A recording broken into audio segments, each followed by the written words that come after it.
Thank you, Mr. Chair, and congratulations on assuming the chairmanship. For those who have the time or the inclination to actually read up on this issue, Mr. Huffman, you might want to look at the United States Capitol Police webpage, which I'm sure you're familiar with. But I think the one that is probably best suited to talk about this issue is Ms. Congresswoman Boebert, so I yield to her. Thank you, Mr. Bentz. So I just wanted to clarify, we had mentioned, it was mentioned on the other side of the aisle, that not everyone who brings a firearm into the Capitol has had training.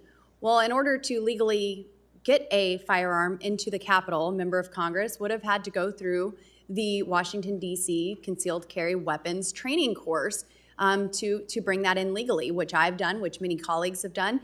And I invite you all to come and take the class. You don't have to get the permit. You don't have to shoot a gun, but take the class. See what the laws are here in Washington, D.C. See the statistics. See how reasonable and safe it is to carry a firearm, to possess one.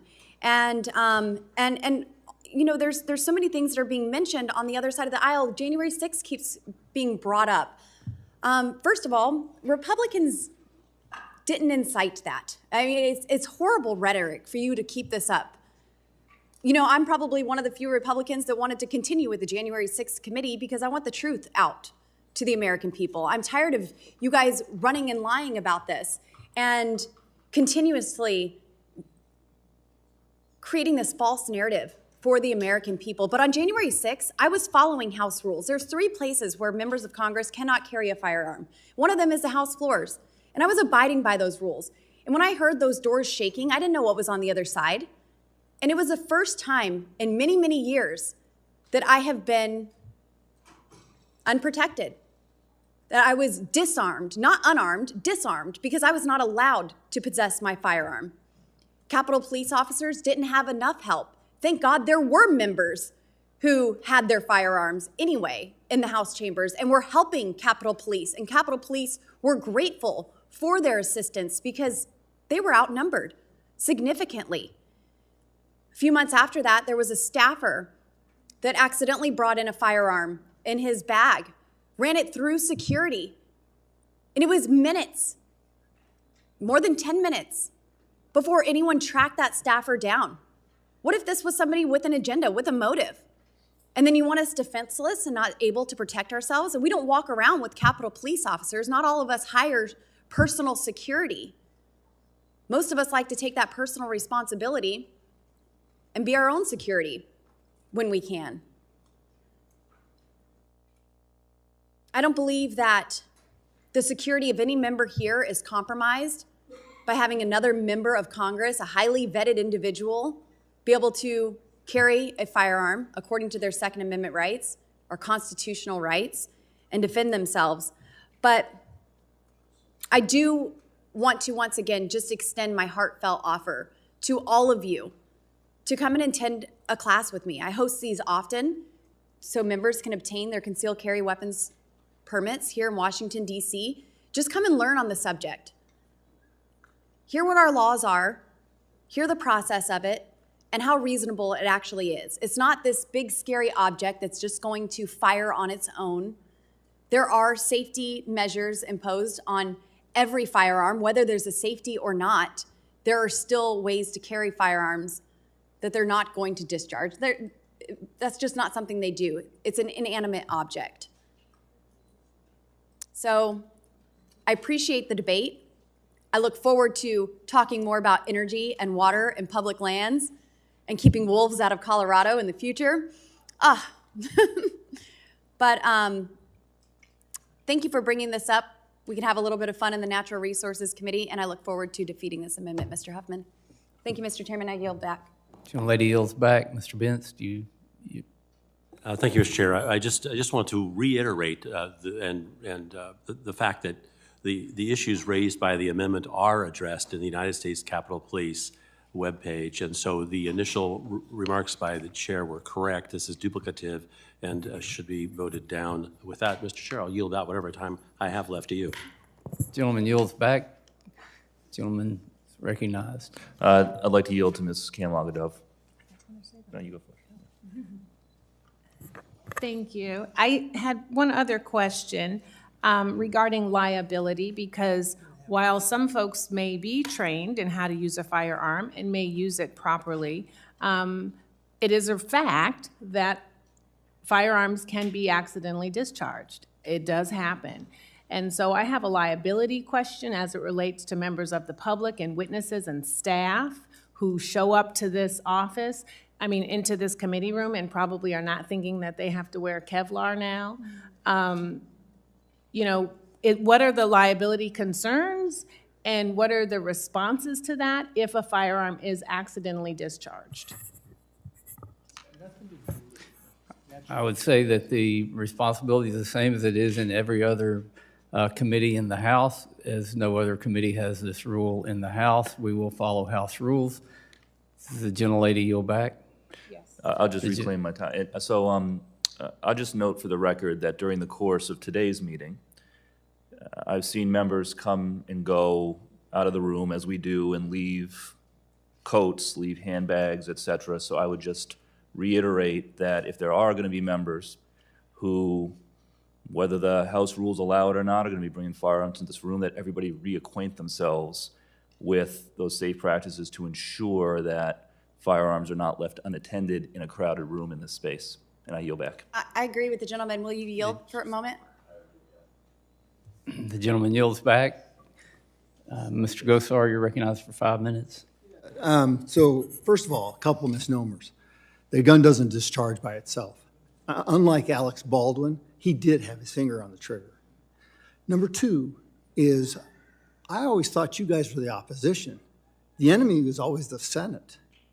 And I think that's what we have to get back down, is to looking at legislation that helps the people. I think this conversation has gone far too long. I think we need to get back to business. Thank you. I yield back. Will the gentleman yield? Yes.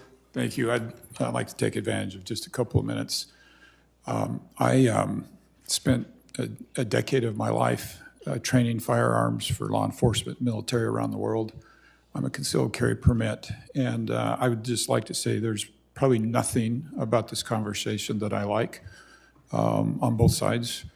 And Mr. Huffman, I associate myself with Mr. Lamborn. That's not a question I feel is appropriate to ask, and would never ask that. Maybe under oath I would answer that, but otherwise I'm not going to answer that. Likewise, to my colleagues who flout or fundraise or tout that they have firearms or that they use firearms or carry firearms, I'm equally as disturbed and uncomfortable, and feel like our personal safety is incredibly important, but it's a matter between us and the Capitol Police and our local police and our staff, and trust everybody to take adequate precautions in those. We all live in a situation that is precarious. I'm often amazed that some local officials have an escort of police officers. As a member of 435, I have realized just how disposable I am. And we have actually very little security and protection. And I can understand that bothers my colleagues, and to the extent that they take steps to protect themselves, I support that. And Mr. Chairman, with that, I yield. I yield back my time to Mr. And one Gosar. last comment. The gentleman that actually stopped the carnage in Tucson was a private citizen with a gun, not a police officer. The gentleman yield back. Mr. Gosar, you yield back. Gentleman yields back. There's Ms. Ocasio-Cortez. You're recognized for 5 minutes. Thank you, Mr. Chair, and I apologize if this point is duplicative, but as our chair, you have authority over this committee. You are responsible for the conduct of this committee. You're responsible for the safety of this committee as it pertains to what we enshrine in our rules. And when I heard earlier some individuals asking if you believed or if the chair believes whether members of Congress should be permitted to bring a firearm into this committee, I heard an answer that was essentially, this is duplicative, the House rules are what they are. But members have very different interpretations of these rules. They challenge these rules. And I think it's very, very important as our chair to understand what your specific interpretation of this is. does the chair believe that members of Congress should be able to bring firearms into the Natural Resources Committee or not? The chair believes that members of the Natural Resources Committee should follow the House rules and the guidance by the Capitol Police. The House rules, members have different interpretations of what those rules are. I need to know, for a sense of my own personal safety, what your interpretation of the House rules are as it pertains to this issue. I believe that would be a question you should take up with the House Administration Committee, and they do have a Members' Day, as all committees do. So I see. So, so we are seeing that, that the chair, who is responsible for enforcement of these rules, does not have a specific interpretation of whether firearms should or not be permitted into the committee? Or has the committee not consulted House admin on the House administration's interpretation on these rules? The chair's position is that we will follow the rules of the House. Okay. I'll have one follow-up question. Has this committee been in communication with the House Administrative Committee about what the conclusion of these rules are? The committee has not been in consultation with the House Administration because this is an amendment that's not necessary. This will be the only committee in Congress that has this amendment. The only time this has ever been in the rules was when it was put in this committee in the last Congress. So just in summary, the decision as to whether or not the chair believes that firearms should be permitted in this committee is determined by House admin. But the committee has not been in touch with House admin as to whether this should or should not be allowed. And so therefore, we're just going to leave this ambiguous? I believe it's up to every member of the House to follow the House rules. And I'm sure you can visit with House admin staff at any time. Will the gentlelady yield for a moment? One moment. I do want to reiterate the point of liability. I think that if we're in this point of having to just all take our safety into our own hands, then does the chair believe that members of Congress should also be pursuing legal avenues in order to protect ourselves as well?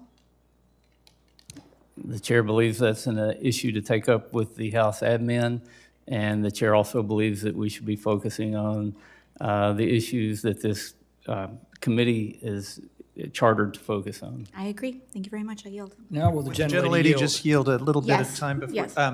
By show of hands, we just had members of this committee indicate that they do plan to bring guns into this committee room. No, you asked if we would want to. I Nobody also said then plan. asked who feels Committee so will- threatened in their safety that they would need to bring guns into this committee room. That's not saying that even plans to. Inference that can't be made. Okay, so the indication was in the affirmative when that question was asked. So, Mr. Chairman, to Many simply members say, were not to taking simply part say, in the farce. to Okay? simply say it's up to Voting every present. member to interpret The the member rules. reclaims his time. When you The have committee will be in reason, when you order. have reason to believe committee members right here intend to bring weapons into this committee room, and Mr. Chairman, we're entitled to your interpretation of the House rules. You need to tell them that that's either okay or not for the safety and security of this committee. Mr. And I Chairman? yield back to the gentlelady. I would also just make a request that if this, if the amendment by Mr. Huffman fails, perhaps it would be for the purpose of transparency that at the start of every Gentlelady's committee, time has expired. we ask who is carrying a firearm. Any other member Chairman? wish to, Mr. Chairman? Mr. McClintock, you're recognized for 5 minutes. I just wonder if the gentleman from California or the gentlelady from New York has reason to believe that there is a homicidal maniac amongst us. If they do, they probably would have brought a gun into this room, whether or not there is a law. And I would challenge them right now to present their evidence, name the names, and present the evidence before such a catastrophe confronts us. Will the gentleman yield? Yes. Thank you. I believe it's a Courtesy, by the way, you didn't give me, but go ahead. It's a mischaracterization. While I am not here to impugn the character of any individual member of this committee, I do believe that the performance Of course you demonstrated are. has We couldn't- shown Who do you not trust to bring a firearm into a committee room or anywhere else in I in believe public? that from what I've witnessed, the competence of some members may be something that I would be willing to Well, question. I think you should give Thank us you. names before the sun goes down, because we're all in great danger if you're correct. But if you're going to name names, I'd like you to present the evidence as well. And if not, then we should draw our own conclusions. Will the gentleman yield just a bit? Sure. First of all, I don't think any member of this committee should have a weapon in this committee room. I believe that's the only reasonable interpretation of the House rules, but what we have heard today, I think reaffirms the concern that that's not how everybody sees it. Some members either aren't interpreting the rules right or think they don't apply to them, and If the that is gentleman cause doesn't for wish to concern. carry a firearm, And I would invite just- him not to carry a firearm. I would just say in addition that this notion that we're all responsible, vetted individuals, there's nothing to worry about, is pretty cold comfort when we have members of this institution who, it turns out, weren't so well vetted. We don't really know a lot about each other. And we're finding new and interesting things about some of our colleagues every single day. So, thorough vetting is cold comfort, sir, and I'll yield back.